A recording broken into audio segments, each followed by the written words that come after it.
লাভ bombing আজকালকার জেনারেশনে তৈরি করা একটা শব্দ। শুধু এটা নয়, রিলেশনশিপটাকে নানা রকমভাবে ভাগ করে দিয়েছে, যেমন ন্যানোশিপ, বেঞ্চিং, সিচুয়েশনশিপ, আরও অনেক কিছু আছে যেটা হয়তো আমি জানি না। এটা গান্ডু জেনারেশন, গেঞ্জি জেনারেশন, সরি জেনজি জেনারেশন। এদের একটা থিঙ্কিং আছে, যেমন বিরাট কোহলি সচিনের থেকে ভালো ব্যাটসম্যান। सचिन सबका बाप है।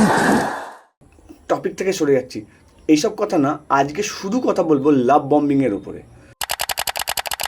দীর্ঘ 20 বছর সংসার করার পর আমার একজন পরিচিতির ডিভোর্স হচ্ছে। মেয়ে, কারণ কি? সে বুঝতে পারছে যে সে নাকি লাভ বম্বিংয়ের শিকার হয়েছে। এটা একটা মিষ্টি এবং ভয়ঙ্কর ফাঁদ। লাভ বম্বিংটা কি অ্যাকচুয়ালি? এটা একটা নিছক ভালোবাসার প্রকাশ নয়, এটা হলো সাইকোলজিক ম্যানিপুলেশন। এটা অত্যন্ত ক্ষতিকারক। কিভাবে কাজ করে এই ম্যানিপুলেশন বা এই লাভ বম্বিংটা?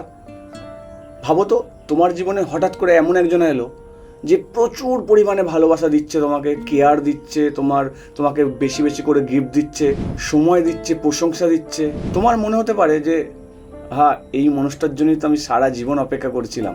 সে তোমার প্রতি এতটাই যত্নশীল যে তুমি ভাবতে পারো যে এই মানুষটি তোমার জন্যই তৈরি হয়েছে। রাতারাতি তোমার জীবন ভালোবাসার বন্যায় ভেসে যাবে। এটাই হলো প্রথম ধাপ লাভ বম্বিংয়ের। তীব্র মুগ্ধতা, নেশা বা মায়া তৈরি করে দেয়, যেখান থেকে বেরোনো খুবই চাপে। এবার পরের ধাপ যখন মুখোশটা খুলে যায়, কারণ এই মায়া তো চিরকাল স্থায়ী হতে পারে না, হবেও না, স্বাভাবিক। এটাই তো নিয়ম বা এটাই তো সিস্টেম। যখন তুমি পুরোপুরি তার উপর মানসিকভাবে নির্ভরশীল বা ইমোশনালি ডিপেন্ডেন্ট হয়ে পড়বে, তখনই হবে আসল খেলা। হঠাৎ করে দূরে চলে যাবে, তোমার সঙ্গে কথাবার্তা কমিয়ে দেবে, তোমার কাছে বিরক্ত প্রকাশ করবে। তুমি মনে করবে নিজেকে যে আমি কি কোনো ভুল করলাম নাকি, সবই তো ঠিক ছিল, নিশ্চয়ই আমার জন্যই এরকম ভুল ভ্রান্তি কিছু হচ্ছে। মানে শেষের দিকে তোমার আত্মবিশ্বাসই ভেঙে যাবে এবং তুমি ভাববে যে তাহলে নিশ্চয়ই আমার ভুল, নিজেকে দোষারোপ করবে। আর এটাই হচ্ছে মানে নিয়ন্ত্রণের কৌশল। আসলে লাভ বম্বিং হচ্ছে এক ধরনের কন্ট্রোল টেকনিক। যারা এই খেলায় পারদর্শী তারা জানে কিভাবে দ্রুত তাদের এই জালে জড়াতে হয়। তাদের উদ্দেশ্য হলো তোমাকে মানসিকভাবে দুর্বল করে তোলা, যাতে তুমি তাদের কথায় উঠে বসো। সিম্পল। এবার তুমি সম্পূর্ণভাবে তার উপর নির্ভরশীল হয়ে পড়লে। এবার তোমার সিদ্ধান্ত, আবেগ, এমনকি তোমার জীবনের নিয়ন্ত্রণ করতে চাইবে, কারণ তার উপর তুমি নির্ভরশীল। নিজেকে সুরক্ষিত রাখুন। খারাপ লাগলেও এখন বহু লোকে এই লাভ বম্বিংয়ের শিকার। মনে রাখবে, যে ভালোবাসা হঠাৎ করে বিস্ফোরিত হয় সেটা হঠাৎ করে মিলিয়েও যায়। ধীরে ধীরে গড়ে ওঠা সম্পর্ক দীর্ঘস্থায়ী ও গভীরতা পায়।